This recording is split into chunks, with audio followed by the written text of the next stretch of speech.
2016년 3월 이른 새벽 4시 47분 서울 강서구의 한 대학병원 응급실 자동문이 열리며 차가운 새벽 공기가 밀려 들어왔습니다. 한 중년 여성이 40대 남성의 부축을 받으며 들어섭니다. 아니, 부축이라기보다는 거의 끌려오다시피 했습니다. 당직 간호사가 황급히 다가갔지만 여성은 이미 의식이 없었습니다. 눈동자는 초점을 잃었고 입술은 파랗게 변해 있었습니다. 심장이 멈춘 지 이미 오래된 상태였습니다. 환자분과는 어떤 관계세요? 간호사의 다급한 질문에 남성은 의외로 침착했습니다. 직장 동료입니다. 같은 보험회사에서 일하는. 의료진은 즉시 심폐소생술에 돌입했습니다. 30분이 넘도록 온 힘을 다해 가슴을 압박하고 제세동기를 작동시켰습니다. 하지만 정미경 씨의 심장은 끝내 다시 뛰지 않았습니다. 사망 시각 오전 5시 23분. 응급실 의사는 동행한 남성 이도현 씨를 따로 불러 물었습니다. 어떻게 발견하셨습니까? 새벽에 집에 들렀는데 거실 바닥에 쓰러져 계시더군요. 그래서 바로 차에 태워서 병원으로 왔습니다. 의사는 고개를 가볍게 갸웃거렸습니다. 새벽에 직장 동료의 집을 방문한다는 것도 이례적이지만 더 이상한 건 따로 있었습니다. 119는 왜 부르지 않으셨습니까? 급한 마음에. 제 차가 더 빠를 것 같아서요. 그의 대답은 담담했습니다. 슬픔도 당황함도 보이지 않았습니다. 마치 예정된 일을 처리하듯 침착했습니다. 병원은 즉시 경찰에 신고했습니다.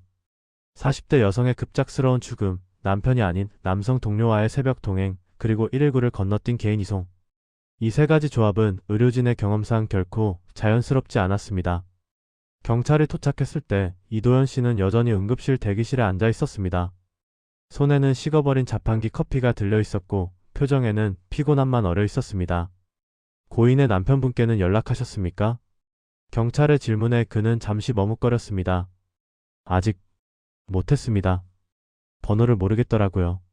직장 동료라면서 배우자 연락처를 모른다는 게 자연스러울까요? 새벽에 함께 있었던 것은 어떻게 설명할까요? 정미경 씨의 남편은 그날 오전 9시가 넘어서야 경찰을 통해 아내의 죽음을 알게 됩니다. 그는 충격에 휩싸였습니다. 아내가 어젯밤 집을 나선 것도, 새벽에 누군가와 함께 있었다는 것도 그 무엇도 알지 못했습니다. 응급실에 남겨진 건 차가워진 시신과 설명되지 않는 공백들 뿐이었습니다. 누군가는 진실을 알고 있습니다. 하지만 그는 말하지 않았습니다. 그렇게 이 사건은 단순한 급사가 아닌 의문투성이 죽음으로 기록되기 시작했습니다. 경찰이 통화 기록을 분석하면서 이상한 점이 드러나기 시작했습니다. 정미경 씨가 쓰러진 추정 시각은 밤 11시경. 하지만 병원 도착 시각은 새벽 4시 47분. 무려 5시간이 넘는 공백이었습니다. 5시간 동안 뭘 하신 겁니까? 경찰의 추궁에 이도현 씨는 망설였습니다. 정신이 없어서. 정확히 기억이. 하지만 통화 기록은 거짓말을 하지 않습니다. 그날 밤 11시 18분, 이도현 씨가 가장 먼저 걸었던 전화는 119가 아니었습니다. 그가 다급하게 찾은 번호는 박선영, 37세 여성이었습니다. 박선영은 정미경 씨의 남편도 가족도 아니었습니다. 이도현 씨가 오랫동안 알고 지낸 지인이라고만 설명한 여성이었습니다. 왜 119가 아닌 박선영 씨에게 먼저 전화하셨습니까? 당황해서. 누구한테 연락해야 할지 몰라서요. 하지만 조사관들은 알고 있었습니다. 사람이 쓰러졌을 때 가장 먼저 떠올리는 번호는 119 혹은 가족입니다. 오랫동안 알고 지낸 지인이 먼저 떠오를 리 없습니다. 박선영이 경찰에 소환되었습니다. 그녀의 진술은 더욱 이상했습니다. 도현 씨한테 전화가 왔어요. 미경 씨가 쓰러졌다고. 어떻게 해야 하냐고 물어보더라고요. 그래서 뭐라고 하셨습니까?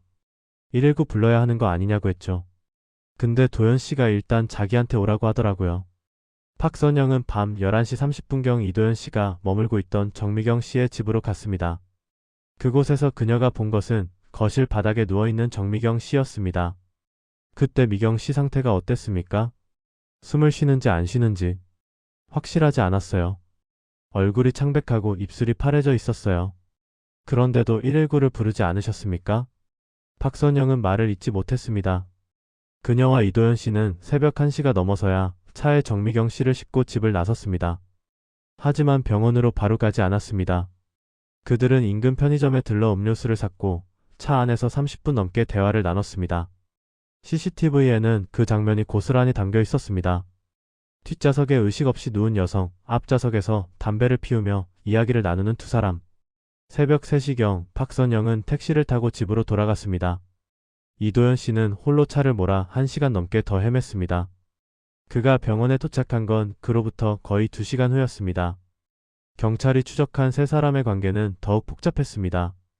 사건 전날 이도현, 정미경, 박선영 세 사람은 함께 고깃집에서 저녁 식사를 했습니다. 술을 마시고 노래방에도 갔습니다. 그리고 그날 밤 이도현 씨는 정미경 씨의 집으로 따라갔습니다. 정미경 씨의 남편은 아무것도 몰랐습니다. 아내가 직장 동료들과 회식한다고만 들었을 뿐이었습니다. 제 아내가 그 사람들이랑 그렇게 가까운 사이인 줄 몰랐습니다. 남편의 목소리는 떨렸습니다. 아내의 죽음보다 더 충격적인 건 자신이 전혀 모르던 아내의 또 다른 삶이었습니다. 정미경 씨가 쓰러진 밤부터 병원에 도착하기까지의 5시간. 그 시간 동안 무슨 일이 있었던 걸까요? 왜 그들은 119를 부르지 않았을까요? 왜 소중한 시간을 낭비하며 헤맸을까요? 답은 아직 어둠 속에 가려져 있었습니다. 하지만 한 가지는 분명했습니다. 이것은 단순한 급사가 아니었습니다. 다음날 오전 국립과학수사연구원 부검실. 하얀 형광등 불빛 아래 정미경 씨의 시신이 놓여 있었습니다. 20년 경력의 검시관 김태준 박사가 조심스럽게 시신에 다가섰습니다. 급성 심정지로 추정. 40대 후반 여성. 그는 습관처럼 중얼거리며 외관 검사를 시작했습니다. 타박상은 없었습니다. 목에 압박 흔적도 없었습니다. 외상으로 인한 사망은 아니었습니다. 하지만 뭔가 이상했습니다. 검시관은 시신의 얼굴을 자세히 들여다봤습니다. 피부는 창백했습니다. 사망한 지 하루가 지난 시신치고는 자연스러운 색이었습니다. 그런데 입술이 묘했습니다. 겉은 분명 파랗게 질려 있었습니다. 산소 부족으로 인한 청색증, 심정지 환자에게서 흔히 보이는 증상이었습니다. 하지만 뭔가 석연치 않았습니다. 김 박사는 장갑을 낀 손으로 조심스럽게 입술을 벌렸습니다. 그 순간 그의 손이 멈췄습니다. 입술 안쪽 점막이 이상했습니다. 창백한 피부 안은 대조적으로 입 안쪽은 유독 붉었습니다. 아니, 붉다는 표현보다는 선명한 분홍빛에 가까웠습니다. 마치 누군가 립스틱을 안쪽에 바른 것처럼 부자연스럽게 선명했습니다. 이게 뭐지? 김 박사는 의료용 확대경을 가져왔습니다. 더 자세히 들여다봤습니다. 분명 화장품은 아니었습니다. 점막 자체가 그런 색을 띠고 있었습니다. 그는 알코올 솜을 꺼내 입술 안쪽을 조심스럽게 닦아봤습니다. 색은 변하지 않았습니다. 체내에서 나온 색이 맞았습니다. 김 박사는 몸을 더 가까이 숙였습니다. 그리고 코를 찡그렸습니다. 무언가 냄새가 났습니다. 술 냄새일까? 아니었습니다. 술 냄새는 더 달고 자극적입니다. 이건 달랐습니다. 비릿하면서도 약간 쓴 묘한 화학약품 같은 냄새였습니다. 20년 경력의 검시관은 직감적으로 알았습니다. 이것은 자연스러운 사망이 아니었습니다. 그는 조수에게 지시했습니다. 혈액 샘플 채취하세요. 정밀 동물 검사 의뢰할 겁니다. 어떤 동물을 의심하십니까? 아직 모르겠어요. 하지만 이 점막 색은 일산화탄소 중독이나 청산가리 중독에서 가끔 보이는 증상이긴 한데. 김 박사는 기록지에 꼼꼼히 메모했습니다. 입술 점막 선명한 분홍색. 피정상적. 화학물질 중독 의심. 부검이 진행되었습니다. 위 내용물을 채취했습니다. 간과 신장 조직도 샘플로 보냈습니다. 혈액은 특수용기에 담아 국립과학수사연구원 동물분석가로 급송되었습니다. 검사 결과가 나오기까지는 일주일이 걸릴 예정이었습니다. 하지만 김 박사는 이미 확신하고 있었습니다. 이건 타살 가능성이 높습니다. 그의 소견서가 경찰청으로 전달되었습니다. 단순 급사 사건으로 처리될 뻔했던 정미경 씨의 죽음은 그 순간부터 강력 사건으로 분류되었습니다. 담당 형사 박준혁은 보고서를 받아들고 한숨을 내쉬었습니다. 역시 뭔가 있었어. 그는 즉시 이도현 씨와 박선영 씨를 재소환했습니다. 이번에는 참고인이 아니라 피의자 신분이었습니다. 신문실에서 이도현 씨는 여전히 침착했습니다. 저는 아무것도 한 게 없습니다. 그냥 쓰러진 걸 발견했을 뿐이에요. 그날 밤 정미경 씨와 함께 뭘 드셨습니까? 소주, 맥주, 그리고 물? 물은 누가 따라줬습니까? 이도현 씨의 눈빛이 흔들렸습니다. 아주 짧은 순간이었지만 형사는 놓치지 않았습니다. 기억이 잘 안 나는데요. 경찰은 정미경 씨의 집을 압수수색했습니다. 싱크대 아래, 쓰레기통, 화장실 선반까지 샅샅이 뒤졌습니다. 뭔가 있을 거라는 확신이 있었습니다. 그리고 화장실 세면대 서랍 깊숙한 곳에서 작은 갈색 약병 하나가 발견되었습니다. 라벨은 찢겨져 나가고 없었지만 병 안에는 흰색 가루가 조금 남아 있었습니다. 이게 뭘까요? 일단 감식으로 보내. 빨리. 작은 약병 하나가 이 사건의 진실을 밝혀줄 열쇠가 될지도 몰랐습니다. 검시관의 작은 의심이 큰 진실을 향한 첫걸음이 되는 순간이었습니다. 사건 발생 3일 후 경찰은 정미경 씨가 마지막으로 숨을 쉬었던 그 집으로 다시 향했습니다. 서울 강서구의 한 빌라 3층 20평 남짓한 공간이었습니다. 현관문을 열자 깨끗하게 정돈된 거실이 눈에 들어왔습니다. 바닥은 닦여 있었고 쿠션은 반듯하게 놓여 있었으며 공기청정기까지 돌아가고 있었습니다. 감식반장 최석훈 경위는 미간을 찌푸렸습니다. 너무 깨끗한데요? 누가 청소한 거 아닙니까? 이도현 씨는 담담히 대답했습니다. 미경 씨가 평소에도 정리를 잘하는 편이었어요. 하지만 경찰은 알고 있었습니다. 사람이 쓰러진 집은 흔적을 남깁니다. 구급대가 들어온 흔적, 응급 상황의 혼란함, 그 모든 게 남아야 정상입니다. 그런데 이 집은 마치 아무 일도 없었다는 듯 고요했습니다. 침실 먼저 확인하겠습니다. 감식 반원들이 안방으로 들어갔습니다. 침대는 깔끔하게 정돈돼 있었고 이불은 che켜져 있었습니다.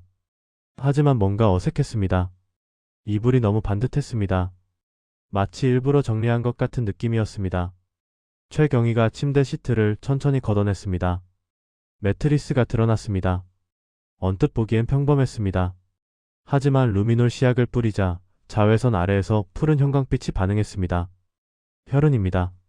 침대 가장자리, 베개가 놓였던 자리 주변에 작은 혈흔들이 점점이 흩어져 있었습니다. 씻어내려 한 흔적이 있었지만 완전히 지워지지는 않았습니다. 감식 반원이 베개를 집어들었습니다. 하얀 베갯잎이 벗겨지고 그 안쪽 베개솜이 드러났습니다. 이것 좀 보세요. 베개 끝자락, 모서리 부분에 이상한 흔적이 있었습니다. 무언가가 세게 눌린 자국이었습니다. 마치 누군가 이것을 꽉 물었던 것처럼 유자 형태의 눌림 흔적이 선명했습니다. 최경희는 조심스럽게 베개를 뒤집어 봤습니다. 반대편에도 비슷한 흔적이 있었습니다. 그리고 그 주변으로 갈색으로 변색된 작은 얼룩들이 보였습니다. 오래된 혈흔이었습니다. 이건 입으로 문 자국입니다. 누군가 극심한 고통 속에서 비명을 참기 위해 베개를 입에 물었던 겁니다. 너무 세게 물어서 잇몸에서 피가 났고 그 피가 베개에 묻었던 겁니다. 감식 반원들은 침묵했습니다. 20년 넘게 현장을 누빈 베테랑들도 순간 말을 잃었습니다. 최경희가 무전기를 들었습니다. 본청 여기 최석훈입니다. 추가 증거 확보했습니다. 피해자가 극심한 고통을 겪었던 정황 확인됐습니다. 경찰은 침대 주변을 더 세밀하게 살폈습니다. 침대 옆 협탁 서랍을 열었습니다. 그 안에서 구겨진 휴지 몇 장이 나왔습니다. 루미놀 반응 결과 이것 역시 혈흔이 묻어 있었습니다. 피해자가 뭔가를 먹거나 마신 후 입에서 출혈이 있었던 것으로 보입니다. 바닥도 다시 확인했습니다. 거실 한쪽, 소파와 테이블 사이 바닥에서도 미세한 혈흔이 검출되었습니다. 누군가 이곳에서 쓰러졌고 피를 흘렸습니다. 그런데 이상한 점이 있었습니다. 거실의 혈흔과 침실의 혈흔 사이에 시간 차이가 있었습니다. 거실 혈흔이 더 오래된 것이었습니다. 피해자가 거실에서 먼저 고통을 느꼈고 침실로 이동했다는 얘기입니까? 아니면 누군가 피해자를 침실로 옮겼을 수도 있습니다. 최경희는 현장 사진을 찍으며 머릿속으로 그날 밤을 재구성했습니다. 정미경 씨는 거실에서 무언가를 마셨습니다. 얼마 후 고통이 시작됐습니다. 입안이 타들어가고 위가 뒤틀리는 고통. 그녀는 침실로 비틀거리며 갔거나 혹은 누군가가 데려갔습니다. 침대에 누워서도 고통은 계속됐습니다. 비명을 지르고 싶었지만 그럴 수 없었습니다. 아니, 그러지 말아야 했습니다. 그래서 베개를 입에 물었습니다. 너무 아파서 너무 괴로워서 이를 악물듯 베개를 물어뜯었습니다. 그 고통 속에서 그녀는 서서히 의식을 잃어갔습니다. 최경희는 증거물 봉투에 베개를 조심스럽게 담으며 중얼거렸습니다. 이건 급사가 아니야. 고통스러운 죽음이었어. 그 말이 끝나자마자 형사 한 명이 화장실에서 뛰어나왔습니다. 경희님, 변기 뒤에서 약병 하나 더 나왔습니다. 작은 플라스틱 약병이었습니다. 라벨도 없고 안에는 투명한 액체가 조금 남아 있었습니다. 이제 퍼즐 조각들이 맞춰지기 시작했습니다. 정미경 씨는 급작스럽게 죽은 게 아니었습니다. 누군가 그녀에게 무언가를 먹였고 그녀는 극심한 고통 속에서 천천히 죽어갔습니다. 그리고 그 모든 과정을 누군가는 지켜보고 있었습니다. 사건 발생 일주일 후 국립과학수사연구원 회의실. 검시관 김태준 박사가 두꺼운 부검 보고서를 테이블 위에 내려놓았습니다. 그의 표정은 무겁고 엄숙했습니다. 결론부터 말씀드리겠습니다. 피해자 정미경 씨의 사인은 급성 동물 중독입니다. 회의실에 모인 경찰관들의 표정이 굳어졌습니다. 의심은 했지만 공식적으로 확정되는 순간은 달랐습니다. 김 박사가 부검 사진을 스크린에 띄웠습니다. 화면에는 정미경 씨의 위 내부 사진이 나타났습니다. 의학 지식이 없는 사람도 알 수 있을 만큼 명확한 이상이 보였습니다. 위 점막 전체가 심하게 손상되어 있습니다. 여기 이 붉게 부어오른 부분들 보이시죠? 이건 강한 화학물질에 노출됐을 때 나타나는 전형적인 증상입니다. 어떤 화학물질입니까? 메탄올입니다. 메틸알코올이라고도 하죠. 회의실이 술렁였습니다. 메탄올. 공업용 알코올. 마시면 안 되는 독극물이었습니다. 김 박사가 설명을 이어갔습니다. 메탄올은 소량만 섭취해도 치명적입니다. 처음엔 일반 술과 비슷하게 취기를 느끼지만 30분에서 1시간 후부터 복통, 구토, 시력 저하가 시작됩니다. 그리고 그가 잠시 말을 멈췄습니다. 내부 장기가 서서히 괴사됩니다. 특히 위와 식도, 간에 치명적 손상을 입힙니다. 극심한 고통을 동반하죠. 담당 형사 박준혁이 물었습니다. 얼마나 마셨습니까? 혈액 분석 결과 치사량의 약 3배에 해당하는 양이 검출됐습니다. 이 정도면 구토를 하더라도 충분히 사망에 이를 수 있는 양입니다. 3배요? 그럼 단번에 많이 마신 겁니까? 그건 아닙니다. 위 내용물 분석 결과 음식물과 섞여 있었습니다. 소주나 다른 술에 희석돼 있었던 것으로 보입니다. 박 형사는 고개를 끄덕였습니다. 그날 밤 3사람이 함께 술을 마셨다는 진술이 떠올랐습니다. 동물 분석가 이현주 연구원이 추가 보고를 했습니다. 피해자의 집에서 압수한 소주병 2개를 분석했습니다. 그중 하나에서 메탄올이 검출됐습니다. 어느 병입니까? 참이슬 소주병입니다. 병의 3분의 1 정도 남아 있었고 그 안에 일반 에탄올과 메탄올이 섞여 있었습니다. 누가 섞은 겁니까? 그건 저희가 판단할 영역이 아닙니다. 다만 한 가지 확실한 건 이 연구원이 화면을 바꿨습니다. 소주병 사진이 나타났습니다. 이 병의 뚜껑에서 지문 3개가 검출됐습니다. 피해자 정미경 씨, 그리고 이도현 씨, 박선영 씨의 지문입니다. 3사람 모두 이 병을 만졌다는 얘기군요. 네. 하지만 더 중요한 건 이 연구원이 확대 사진을 보여줬습니다. 병 입구 안쪽, 일반적으로 손이 닿지 않는 부분에서 이도현 씨의 지문만 단독으로 검출됐습니다. 이건 병 안에 무언가를 넣을 때 남을 수 있는 위치입니다. 회의실이 조용해졌습니다. 증거는 점점 한 방향을 가리키고 있었습니다. 김 박사가 마지막 소견을 발표했습니다. 피해자의 고통은 상당했을 겁니다. 메탄올 중독은 급성 심정지처럼 순식간에 의식을 잃는 게 아닙니다.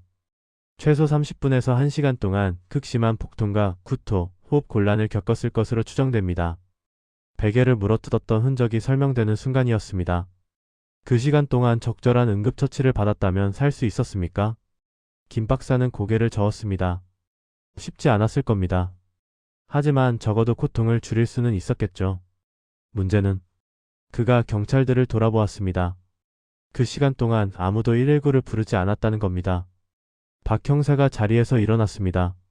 이도현, 박선영 2명 긴급 체포합니다. 영장 청구 준비하세요. 부검 보고서는 명확했습니다. 정미경 씨는 살해당했습니다. 누군가 의도적으로 그녀의 술에 메탄올을 섞었고 그녀가 고통 속에서 죽어가는 동안 방치했습니다. 이제 남은 질문은 하나였습니다. 왜 직장 동료가 함께 술을 마시던 사람이 그녀를 죽여야 했을까?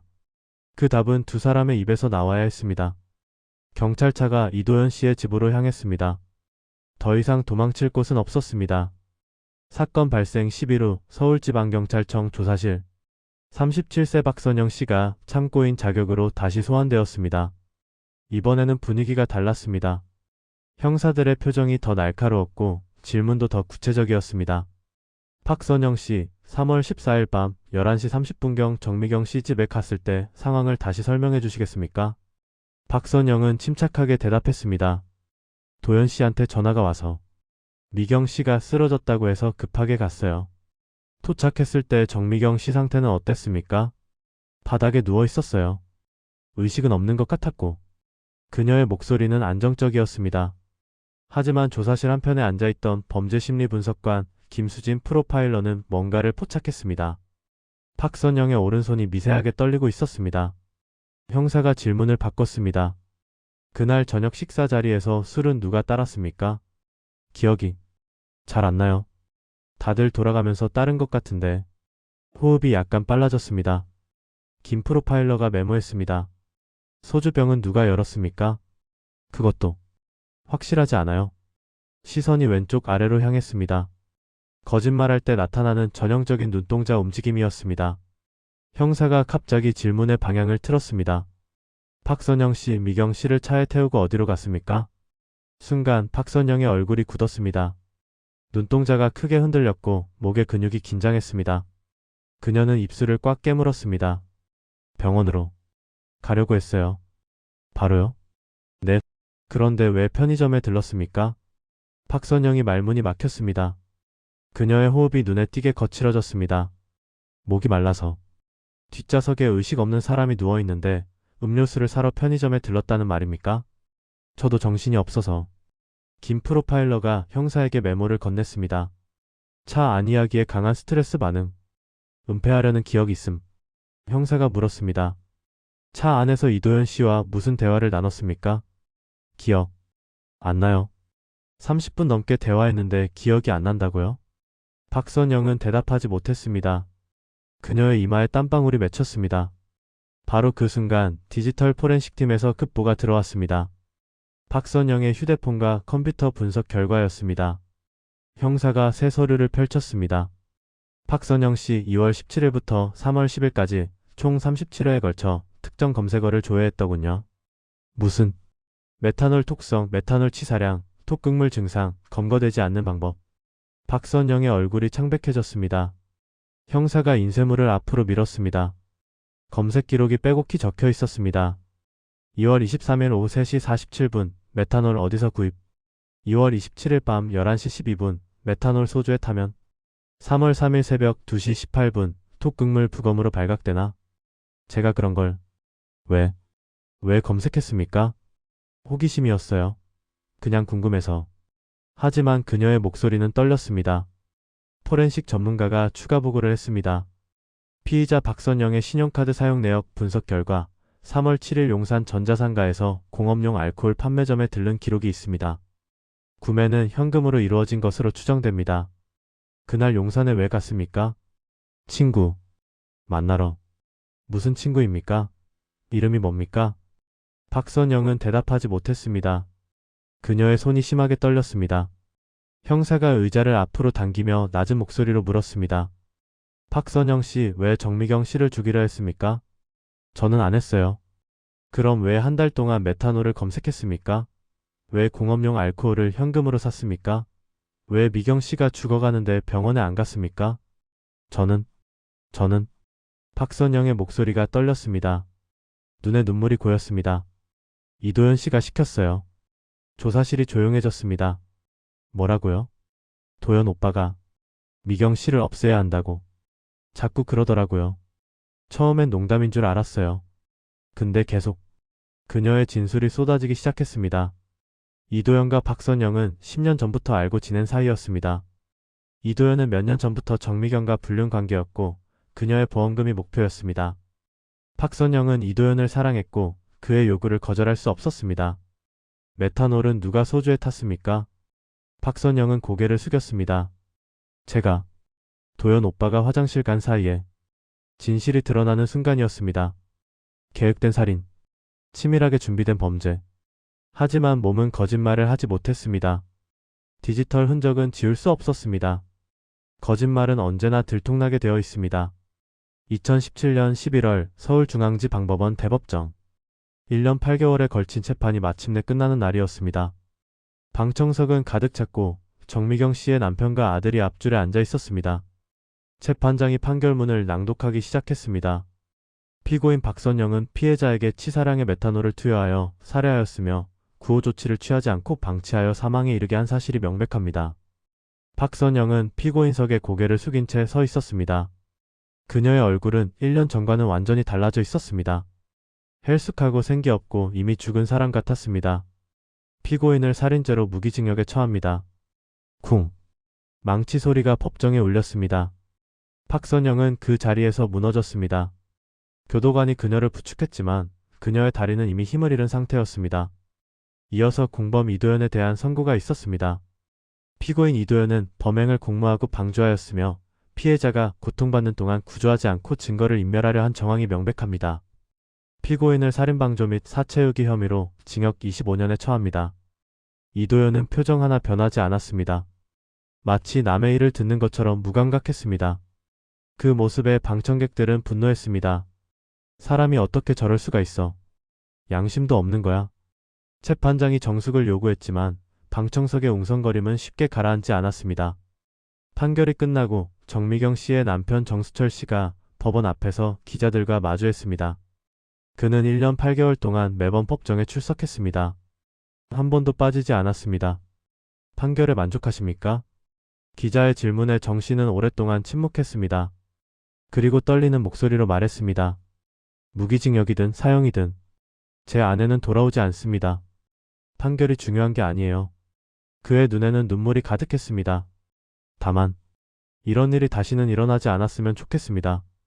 아무도 제가 겪은 고통을 겪지 않았으면.